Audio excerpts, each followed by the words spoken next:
So in our second example of the rational root theorem, I provided a slightly higher degree problem, and this will cause some interesting things to happen, though the process will not change. So let's begin with what the rational root theorem says. It says if I make a possible list using the factors of the constant divided by the factors of the lead coefficient, that I will produce a list that will provide zeros so I can factor the polynomial. So 16 has three factorizations. 1 times 16, 4 times 4, and 2 times 8. So I'm just going to put them in order to help us organize it in a minute. Try not to do that just randomly, right? You want to try to put it in order from the beginning. So those numbers right there, what we are going to do is we're going to put them in our list in order. And when we do that, we're then going to put the numbers below it in the list as well. Notice that the 4 occurs twice, and we learned in the very first lesson of the year that we do not write things down if they're repetitive in algebra. So it looks like we have that list now. And now if we look at the coefficients the coefficients factors, we only have 1 and 3, so that's not a lot to do there. And now we are going to take those numbers and we are going to make a list. Again, we're basically going to take this and divide it by 1. So last time I did 1 divided by these two, and this divided by these two, and this divided by these two. If that was tedious, maybe try this. Take each one of these numbers and divide them all by 1. Maybe that will be more effective for you. Please make sure you include a plus or a minus on each one of them. I know it is tedious, but if you do not, technically your answer is only half as long as it needs to be, and that can be very frustrating to understand how to do the theorem, but then only get half the answer right. So I took each of these and divided them all by 1, and now I'm going to take each of these and divide them all by 3. So 1 divided by 3, and so on.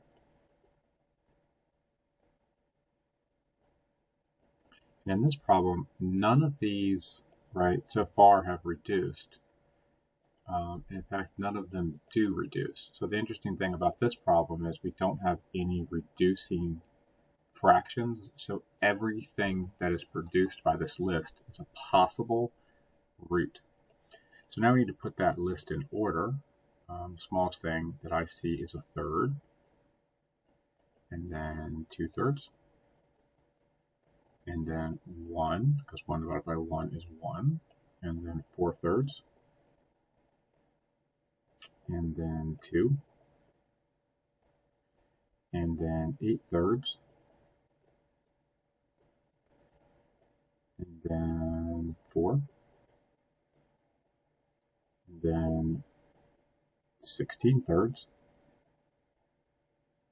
and then 8, and then 16. Sometimes one way to make sure you have them on the list is simply count. So notice here I have 10 things. So 1, 2, 3, 4, 5, 6, 7, 8, 9, 10. That way I just know I didn't leave one out. So there is a mess of things in here. Only 4 of them, because of the fundamental theorem of algebra, only 4 of them can work. So I'm not going to start with any crazy ones. I'm going to start with 1. So I'm going to start with 1. And when I use 1, I'm going to take the coefficients of the original problem, which would be, again, we have a quartic term, cubic term, quadratic term, a linear term, and a constant term. And here are the coefficients: 3, -13, -8, 52, and -16. And all we're trying to determine right now is, do we have a 0 at the end? So 3 plus nothing is 3. 1 times 3 is 3. Add these two together, you get -10. -10 times 1 is -10. Here I have -18. 1 times -18 is 18. I can already stop. There's no way this is going to cancel out. So you don't even have to complete it, because we're not doing division. We're checking to see if the division is going to produce a root, produce a 0. And if it doesn't, there's no reason to continue. this is not part of the answer, so I can stop. Let's take a look at -1. So 3 plus nothing is 3, times this would be -3, and then -16, 16, here we have 8, then -8, there's no way that's canceling out 16. We will now move on to 2. So see if 2 works. And again, sometimes you have to go through a couple, but as I told you, on an assessment, it's either going to be plus or minus 1, plus or minus 2, or plus or minus 3. That way you know you'll get there eventually. And if you don't find one, you'll know to go back and check your work. 3 plus nothing is 3. Here we have 6. Then we add this together and we get -7. Multiply this, you get -14. Here you get -22. Here you get -44. It looks like we're going to get it because here you get 8. And 2 times 8 is 16. So we got a root. And remember, if this is a 4, 3, 2, x constant, this will be a 3, 2, x constant remainder. That right there says this is a root.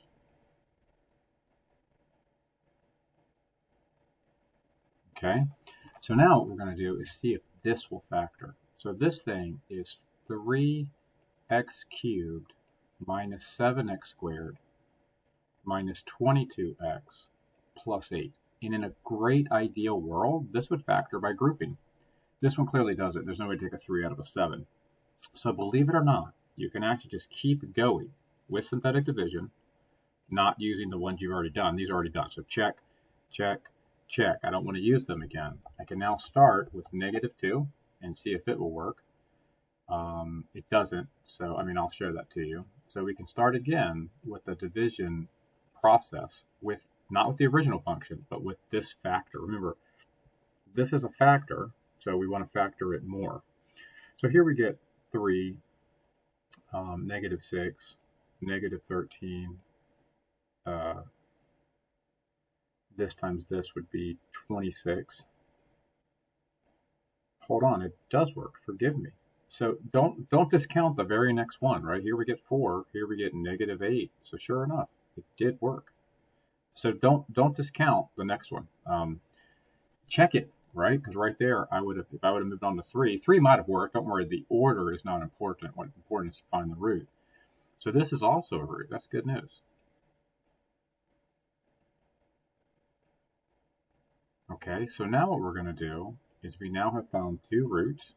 Okay, and so now we have this quadratic, because it was a cube, it's right there. This is now a quadratic factorization, and that is good news. That's how you know when to stop, right? Because when you have a quadratic, quadratics either factor, or you can find their roots with the quadratic formula. This one will factor. Let's take a look. I can already see that it will. So what happens is we're going to go ahead and start with the fact that we locked in 3x squared, which was locked in with 3x and x. And then we have 4, which is going to be locked in with 1 times 4 or 2 times 2. So probably 1 and 4. And the reason I say that is this is 13, and if I put a 4 here, I'm at 12. So I bet it's going to work with 1 and 4. So, oops, those go on the outside. So if I put a 4 here and a 1 here, right, we would have x and 12x, and now we need to add these together. We do have 13. Just like the other problem, when you have a positive number, these factors can both be positive, which they're currently written as, or they could be -1 and -4. So we're going to make them both negative, which would then make these numbers negative. It would keep this positive. That doesn't change. So now we found the rest of the factorization right here. It would be 3x minus 1 times x minus 4. So now let's put everything together. Don't forget, this is also a factor, x plus 2. And this is also a factor, x minus 2. So if we put it all together, what are the actual zeros? In order, right? The zeros are, and again, they're in the list, and I'll show you that in a minute. So the smallest one we have is -2 right here. The next one that we have is this one, which produces a third. And then after that, we have 2 and 4. So if you're wondering how I got those, all I did was I set these equal to 0 and solved them. So the complete factorization of this, following the pattern of the root so that we all agree on the order, would be x plus 2. This one would be 3x minus 1. Remember the rule of this is the coefficient, and this is the number that goes here. And then x minus 2, and then x minus 4. And please notice that huge list that we had originally contained a third plus and minus 2, and the other one, which was 4. So now we're going to sketch a graph. We have recopied that down here. So why don't we just get a little bit better at it in terms of how could we do a good job with this with some information that we've learned in this chapter. So the first thing is, let's just start by graphing our zeros, right? So if I graph my zeros, I would have one at -2, not quite big enough, let me try again. So -2, and 2, and a third, and 4. We can easily find the y-intercept as well by plugging 0 in.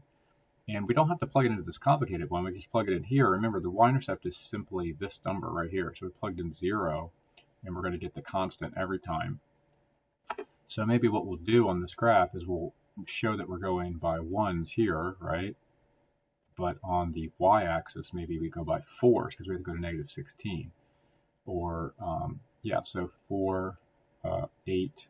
And you're allowed to do that. The x and y axis can have different numbers on them as long as you're consistent on that axis.